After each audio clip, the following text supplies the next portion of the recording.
Buenas tardes. Damos continuación a nuestro orden del día con la intervención a mi cargo. Mi nombre es John Harold Estrada Montoya. Soy profesor titular de la Facultad de Odontología, en donde por casi 30 años hemos recogido experiencias de trabajo con los jóvenes, las jóvenes, no solamente de la universidad, sino de los sectores urbano, marginales, campesinos e indígenas, para intentar transformar las realidades que cada día toca enfrentar en este país y desde hace 2 años con la aparición de la pandemia en todo el planeta. Quiero referirme a varios puntos. El primero de ellos hace relación a la afirmación de la señora rectora cuando nos dice que el primer gran reto que tuvo que afrontar en su administración fue encontrar que en las diversas mediciones, en las diversas indagaciones que se realizaron antes y durante su inicio como ejercicio de la rectoría, altos niveles de desesperanza expresados por ustedes, por los y las jóvenes de nuestra universidad, en todas las sedes. Igual situación se repetía en todo el país. La juventud se encontraba en un cierto punto de sensación de no futuro, y esta sensación de no futuro, de desesperanza, llevó a que la rectoría iniciara un proyecto que culminó con la formulación de esta cátedra nacional que metafóricamente hemos llamado rayos de sol para días de lluvia, porque es lo que hemos estado viviendo, unos días de lluvia, nubarrones en el horizonte, pero hay rayos de sol que nos iluminan y que nos van a permitir ayudar a entender y a transformar esta realidad. Exploremos un poco de dónde viene esta desesperanza, cómo se instaló entre nosotros y nosotras. Pues bien, tendríamos que retroceder hacia la década de los 70, cuando el modo de producción capitalista, que venía acumulando enormes ganancias a una tasa superior al 10-12%, y entra en una gran crisis que la obliga a realizar unos ajustes que se denominan el momento neoliberal, del que ya cumplimos casi 5 décadas.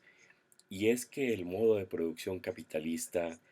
tiene como su principio fundamental la acumulación progresiva y al infinito de ganancias, en un planeta que tiene recursos finitos, lo cual expresa ya una profunda contradicción. Y en ese afán de conseguir estas ganancias, pues echa mano de los millones de personas que en todo el mundo han sido despojados de todo y no tienen sino su fuerza de trabajo, sus músculos, sus nervios, sus cerebros. Es lo único que les queda para ofrecer y para vender en el mercado. Y quisiera precisar que desde muchos siglos atrás se ha creado la ficción de que cuando nos acercamos a un contrato de trabajo, el trabajador que llega solo con su fuerza de trabajo es un igual o está en igualdad de condiciones al gran capitalista o al mediano capitalista o al capitalista transnacional que mediante un contrato disimula, arropa, hace una ficción de igualdad jurídica. Se está firmando un contrato entre iguales. Si me permiten usar una metáfora, es como si tuviéramos un contrato entre un tiranosaurio rex y una pequeña ardilla, donde son igualados por la vía del contrato. Y por supuesto la Asociación de Tiranosaurios durante siglos ha dominado las instituciones que garantizan la acumulación del capital expresadas en las diversas instituciones del Estado. Y nos hacen creer a todos y a todas que ese Estado, que esas instituciones están por igual al servicio de la sociedad de tiranosaurios y de la ardilla en solitario o del par de ardillas que se han acercado a firmar el contrato. Pues bien, La primera idea que queremos debatir, mm, derribar esta tarde, es la falsa igualdad que el capitalismo nos ha vendido.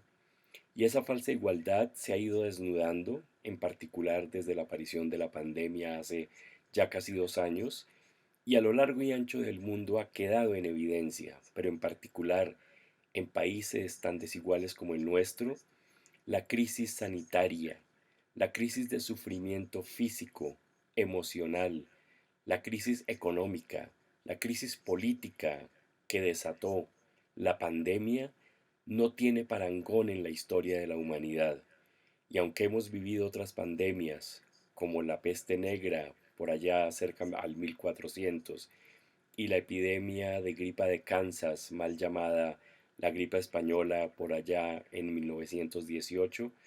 la humanidad no tenía conciencia de que estaba frente a una pandemia. Es solo con esta nueva pandemia que adquirimos esa conciencia por la rapidez de la difusión de la pandemia en todo el mundo, que generó una cantidad de situaciones que no conocíamos. Rápidamente fuimos obligados a confinarnos, a enmascararnos, a distanciarnos. Fueron ejercidas sobre nuestras ciudadanías amplias restricciones, se nos prohibió la movilidad, se nos prohibió el tránsito, se nos prohibió salir de las ciudades, se nos prohibió salir del país, se nos prohibió volver a los restaurantes, museos, cines, incluso a los campus universitarios. Y todas estas consecuencias de estas de estos encierros, perdón, de estos confinamientos, se tradujeron en un sufrimiento incalculable para millones de personas a lo largo y ancho del mundo, y Colombia no fue la excepción. Tenemos un sistema sanitario desmantelado por las décadas ya mencionadas de modelo neoliberal, sistemas educativos igualmente desfinanciados y una sociedad, como ya se mencionó, con una sensación de desesperanza y de sentido de no futuro. Y llega este tsunami que es la pandemia y nos sume aún más en el desespero, en la desesperanza. Y la universidad, que no es ajena a esta situación, propuso que se organizara un proyecto de investigación con un componente académico que terminó siendo esta cátedra que, como ya dijimos, hoy celebra su tercera versión. Pues bien, lo que en esta cátedra haremos será un viaje maravilloso de casi 1000 estudiantes de las 4 sedes andinas, Palmira, Manizales, Medellín y Bogotá, y cientos de personas que nos siguen por el canal de YouTube y por los otros sitios donde transmitimos las sesiones semana a semana. Esta cátedra pretende darle la vuelta a lo que estamos acostumbrados a tener como una cátedra altamente académica. Esta es una cátedra, por supuesto, formal, con toda la seriedad que la universidad nos demanda, pero con una flexibilidad enorme, con un trabajo de abajo hacia arriba y de arriba hacia abajo, a partir de unas propuestas provocadoras que hará nuestro psicólogo César Junca cada semana. Cada uno y cada una de ustedes allá en sus casas, en sus regiones, meditará, trabajará lo que esas preguntas, lo que esos talleres, lo que esas situaciones les genere. Tendrán tiempo para procesarlo, para escribir, para dibujar, para recortar, para componer, para escribir una poesía, para hacer un tejido, para de la manera que quieran reaccionar frente a esta provocación que se hace, y toda la suma de lo que produzcan ustedes en donde se encuentren será canalizado vía sus monitores y monitoras, 16 en total para las 4 sedes, más 2 monitores de carácter nacional. Recogerán las experiencias semanales, las sistematizarán y las enviarán a nuestro monitor académico y a las respectivas profesoras y profesores de las 4 sedes, quienes usaremos ese material para leerlo en profundidad, para leerlo transversalmente, para contrastar lo que nos llega de las diferentes sedes y con el itinerario que nos hemos propuesto y que está a su disposición en la página web de la cátedra. Cada sesión con un nombre metafórico se propondrá un paso más en este viaje sobre las emociones, sobre los pensamientos, sobre las acciones, sobre las transformaciones y sobre el trabajo colectivo para recuperar esa esperanza. Y se recupera esta esperanza primero denunciando, corriendo el velo sobre lo que ha significado para el planeta ese modo de producción depredador al extremo de que el calentamiento global ha hecho que se esté derritiendo la capa de permafrost que está en todo el borde que antecede a los círculos polares. Y los casquetes polares se están em, deshelando y con ello están siendo liberados o serán liberados a la atmósfera en los años siguientes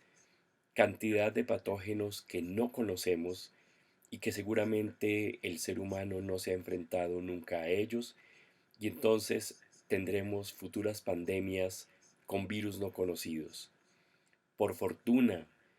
la celeridad, la rápida intervención de muchos países del sistema de ciencia y tecnología permitió desarrollar en tiempo récord las vacunas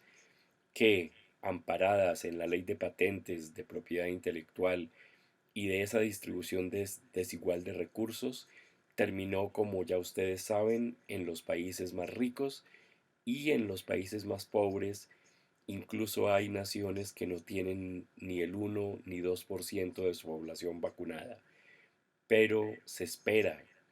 que países pequeños, bloqueados infamemente durante décadas como Cuba, que ha desarrollado más de 4 vacunas con eficiencia probada, sean de los primeros en tener a toda su población vacunada y protegida con vacunas propias. Lo mismo el caso de Vietnam, no tiene vacuna propia, pero produce y distribuye las vacunas cubanas y las vacunas rusas. Y tenemos países tan ricos como Francia, como Japón, que no disponen de su propia vacuna, pero que con sus altos recursos han podido vacunar a toda la población. Sintetizo los efectos de la pandemia diciendo que han quedado en evidencia las profundas inequidades que el modo de producción capitalista tiene en su seno y que había querido ocultar con ese disfraz de legalidad del contrato de trabajo, con esa neutralidad del Estado, pero que con el reciente hallazgo de los Pandora Papers, que han sacado a la luz la cantidad de multimillonarios, incluidos casi 600 colombianos, que tienen sus empresas en los denominados paraísos fiscales que se encuentran en Estados Unidos, por ejemplo, en el estado de Delaware, en Panamá, en Islas Vírgenes, en Islas Caimán, en Andorra, en Mónaco, en otras ciudades-estado. Y entonces, ¿qué tiene de grave que aparezcan tantas fortunas y millones de dólares y de euros en estos paraísos fiscales? Pues que la base material de producción de estas empresas, por ejemplo en el caso de las colombianas, está en nuestro territorio nacional, utiliza los recursos naturales, materiales e inmateriales y sobre todo explota la fuerza de trabajo para producir millonarias ganancias. Pero la empresa está consolidada y creada legalmente, por decir algo, en Delaware, en Panamá, y es allí, en una zona gris, en una zona oculta, donde todas las ganancias de la mayoría o de muchas de las empresas de estos consorcios multimillonarios tienen sus libros de contabilidad y no pagan ni un peso de impuestos. Claro, pagan las comisiones que cobran los intermediarios, pero toda la base productiva del país se ve privada de una cantidad de recursos que hubieran sido pagados vía impuestos si la empresa estuviera radicada o domiciliada en nuestro país. Pues bien, es inocultable desde tiempo atrás, pero hoy sobre todo con estos Pandora Papers, antes con los Panama Papers, antes con los Wikileaks, con todas las revelaciones, que el modo de producción capitalista no tiene nada más para ofrecernos que inequidades, gran desigualdad, y que para mantenerse estable tiene que hacer lo que hace un ciclista, pedalear, porque si no pedalea, la bicicleta podrá continuar durante un rato firme, pero inevitablemente se derrumbará. Lo mismo le pasa al capitalismo. Puede que tarde muchos años en suceder, pero en su pedaleo para tratar de mantener la tasa de acumulación, la explotación en los niveles que para ellos y ellas son aceptables, pues produce situaciones enormes de inequidad, de pobreza,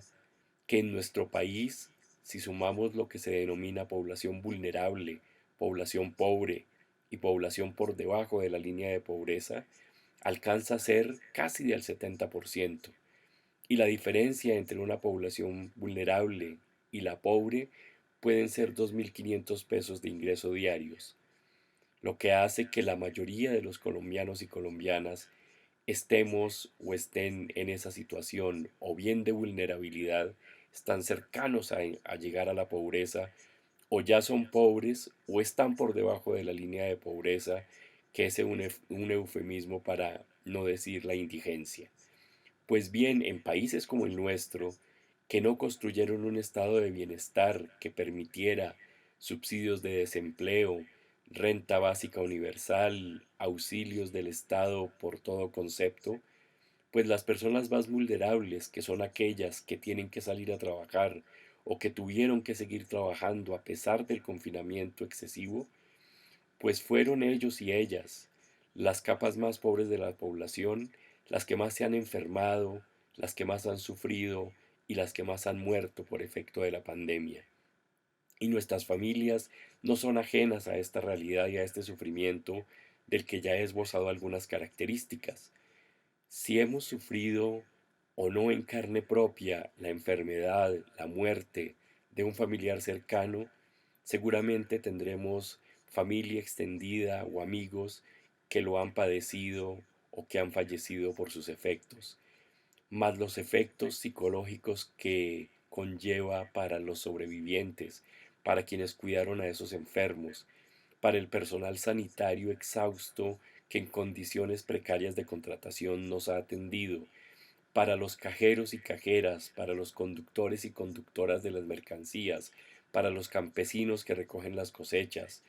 para los domiciliarios, para los transportadores del servicio público, para todas las personas que no pudieron, por más que se dio la orden de confinarse, y aquellos que tenían su hogar como un lugar donde desayunaban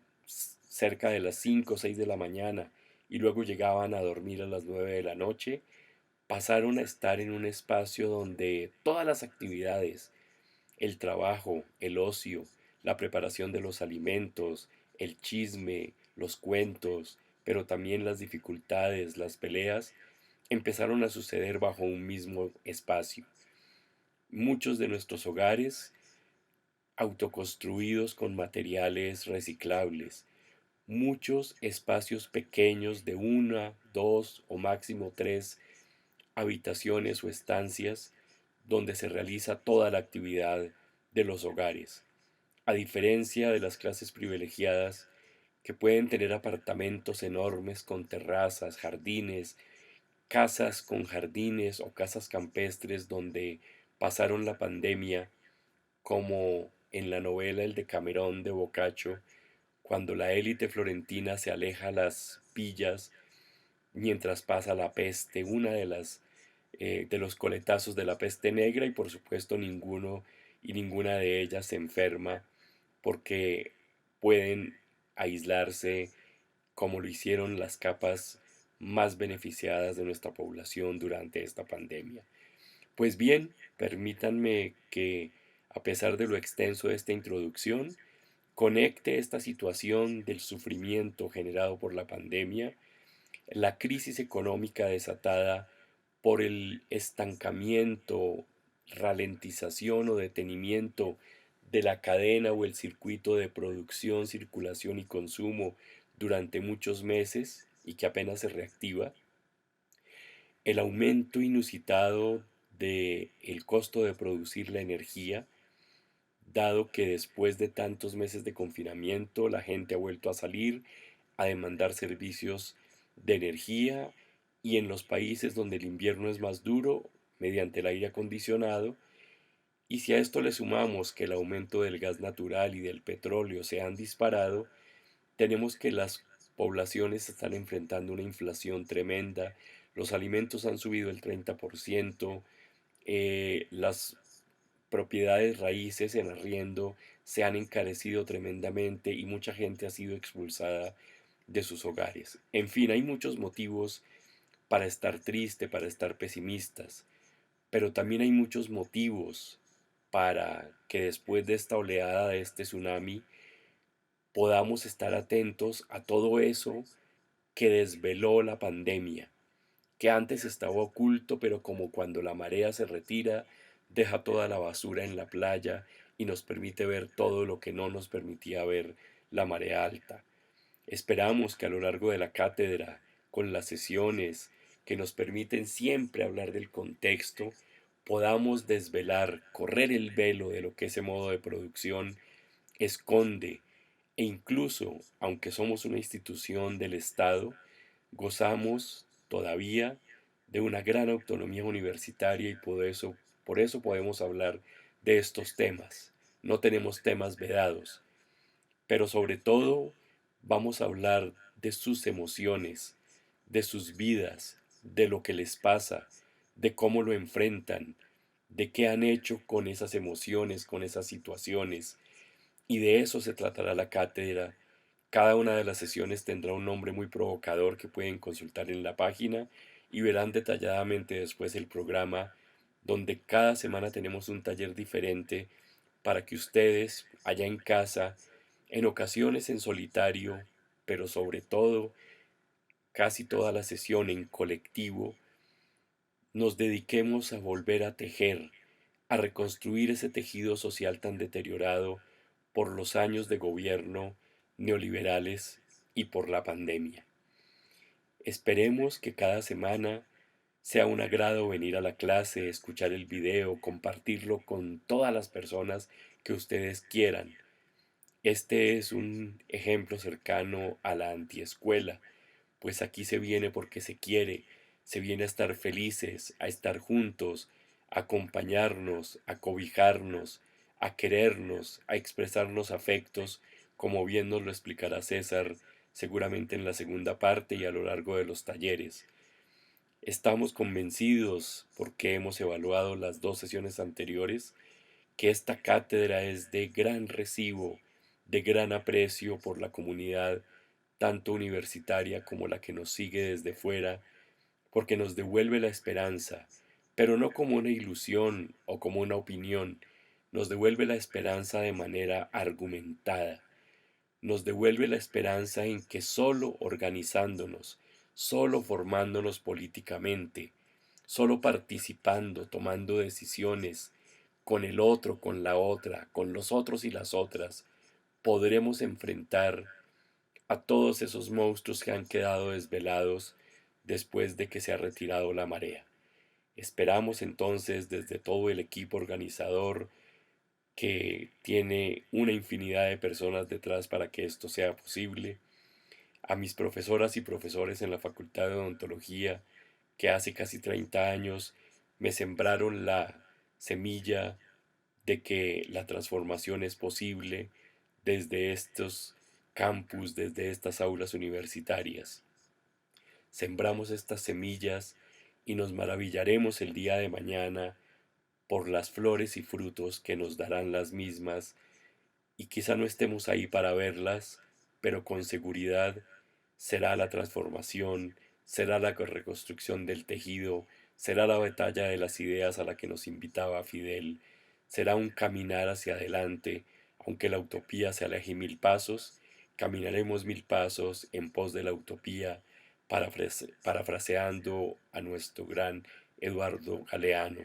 quien nos enseñó entonces que para eso sirve la utopía, para caminar. Bienvenidos y bienvenidas. Universidad Nacional de Colombia, proyecto cultural, científico y colectivo de Nación.